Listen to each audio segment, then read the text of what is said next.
Welcome everyone, this is Kerjims channel. Now we are back to our new episodes of 2 semi-reality champions and comparison featured by Wild League, League of Legends versus the Mobile Legend Bang Bang. But before that, please like and subscribe to my channel and don't forget to click the bell icon so you will be notified to our next episode video. Let's do this!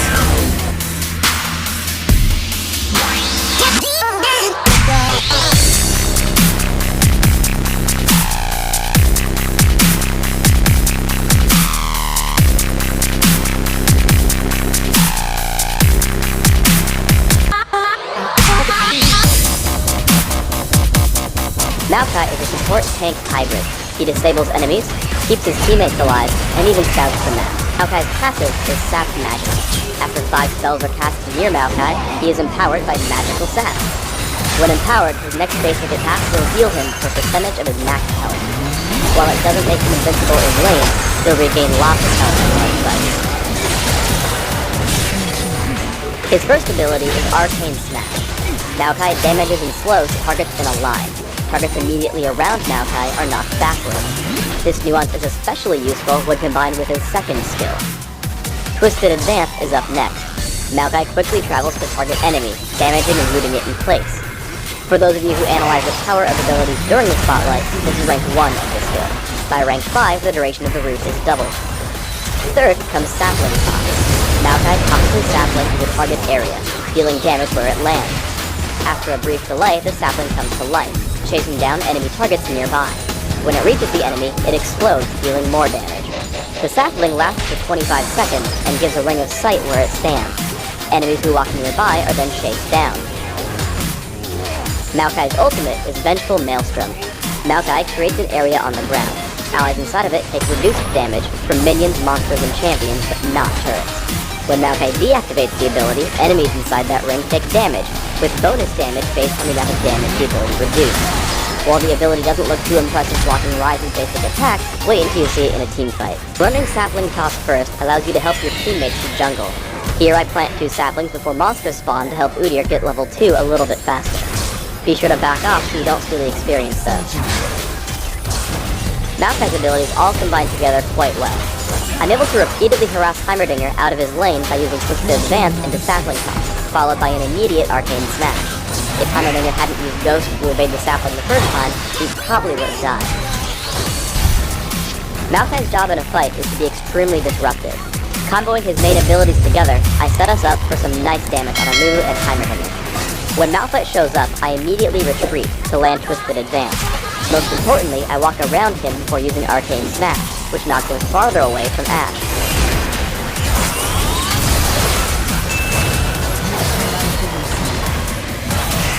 Finally, as we change Amumu, Twisted Advance once more allows us to kill underneath the turret. In a mobile fight, you have to be very careful about when to use your ultimate. It drains mana every second, and you want to maximize the damage you deal to enemy champions.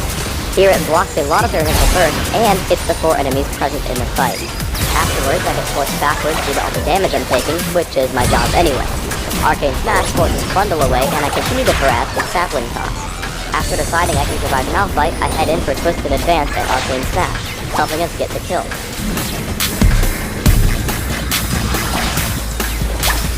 Sorrowful in his solitude. On an island covered in soft, rich soil, Maokai sensed a boundless energy radiating from deep beneath the ground. He plunged his great roots downward until they reached a spring of magical life-giving water and drank deeply. From this potent liquid, he grew hundreds of saplings and planted them across the islands. Soon, the land was covered with forests, groves of towering pine trees, and tangled woods, all steeped with wondrous magic. Magnificent sky trees with expansive canopies and thickly winding roots covered the isles with lush green foliage. Nature spirits were drawn to the lavish vegetation, and animals reveled in the fertile greenery. When humans eventually came to the islands, they too thrived in the land's abundance and formed an enlightened society of scholars devoted to studying the world's mysteries. Though Maokai was wary of their presence, he saw how they respected the sanctity of the land. Sensing the deep magic within the woods, the humans built their homes in areas not heavily forested to avoid disturbing any nature spirits. Maokai occasionally revealed himself directly to those he trusted and blessed them with knowledge of the Verdant Isles, even its greatest gift, the underground spring that could heal mortal wounds. Centuries passed, and Maokai lived in an idyllic contentment. That was until a fleet of soldiers from across the sea beached up upon the shores of the Isles. Maokai sensed something was terribly wrong. Their grief-maddened king bore the corpse of his queen, and in hopes of reviving her, he bathed her decaying flesh in the healing waters. Reanimated as a rotting corpse, the queen begged to return to death. The king wanted to reverse what he had done, unwillingly casting a terrible curse upon the land. From leagues away, Maokai felt the first ripples of the disaster that would soon devastate the Isles. He sensed a horrific force gathering beneath the soil, and a bitter chill washed over him. As the ruination spread, Maokai desperately plunged his roots into the ground and drank of the healing waters, saturating every fiber of his being with their magic. Before the cursed water reached him, Maokai withdrew the roots, severing all connection to the pool. He howled in rage as the sacred reservoir he had entrusted to man was fully corrupted. Moments later, the mist surrounding the islands blackened and spread over the land, trapping all living things in an unnatural state between life and death.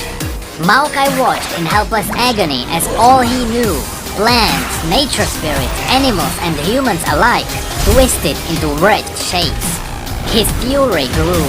The great beauty he had cultivated from tiny saplings fell to ruin in an instant at the careless hand of man. The mist coiled around Maokai, and he wept as the bright flowers adorning his shoulders crumbled and fell to dust.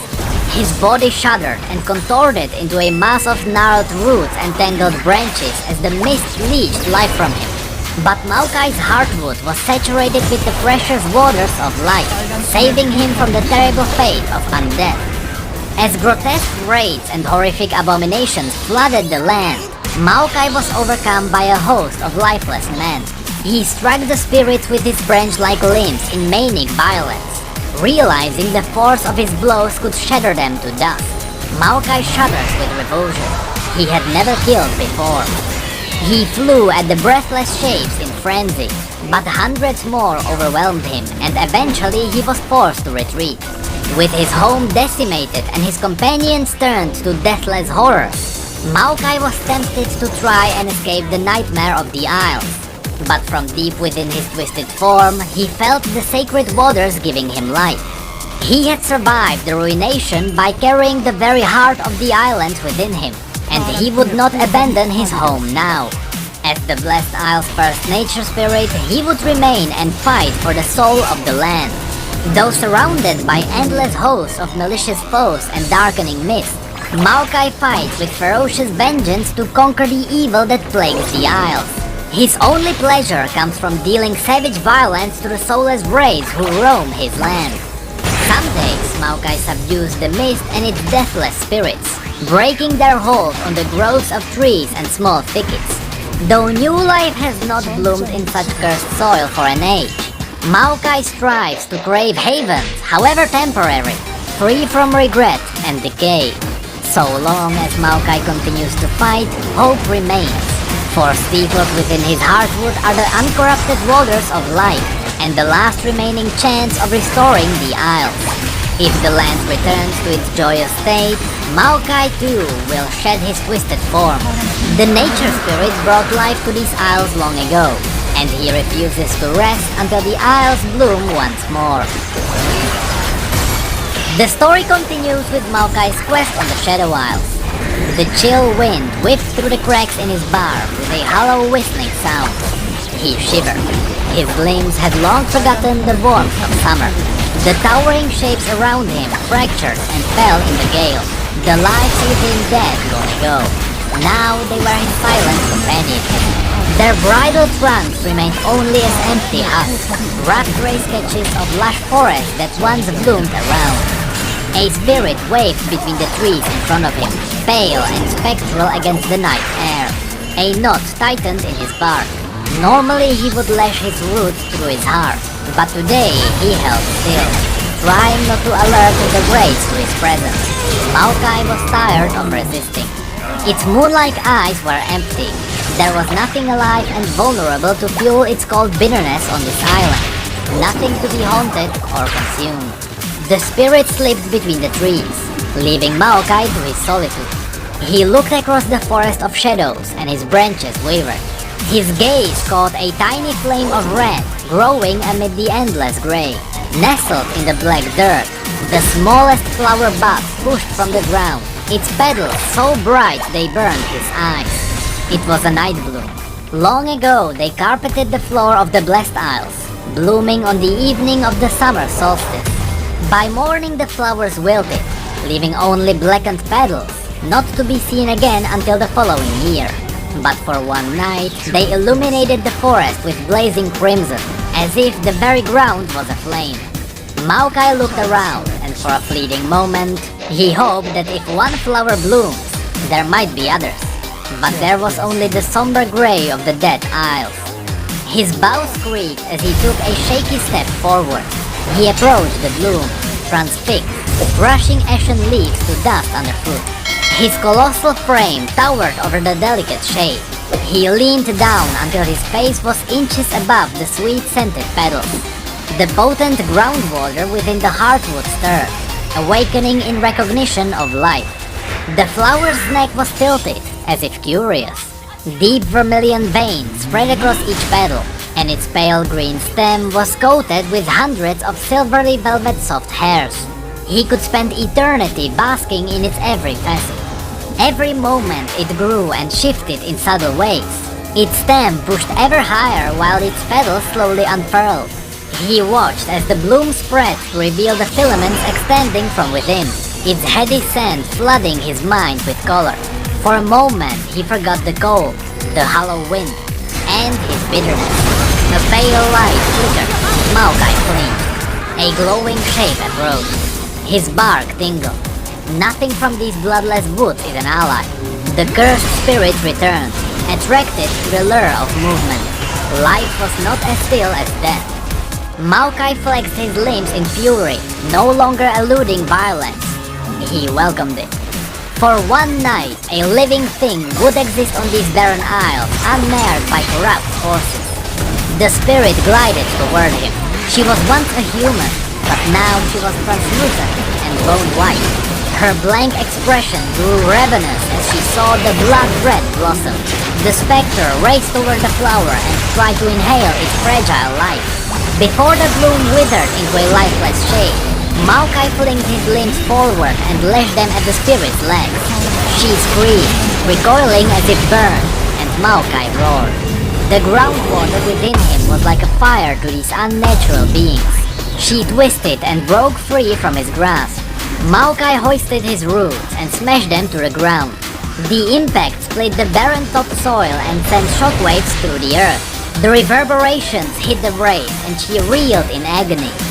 Maokai laughed bitterly. As she stirred, he slinged his limbs through her form and she dissolved. Dusky mist raced from the ground, accompanied by foul stench. As the wind moaned, dozens of spirits materialized before him, their nourished faces gaping silently at the scene before them. The night bloom and Maokai grew before the wall of shadows. He would not let them destroy this one pure thing inside the darkness. He threw all his rage into his blows, driving them back with furious strength. He couldn't destroy every spirit on the Isles, but he could hold them off for a time. A wraith tried to dart past him. Maokai howled as he lifted his roots and pierced his heart. His strength was draining with so many spirits nearby, but he refused to concede. The flower grew brightly beneath the moonlight, oblivious to this battle for its very existence.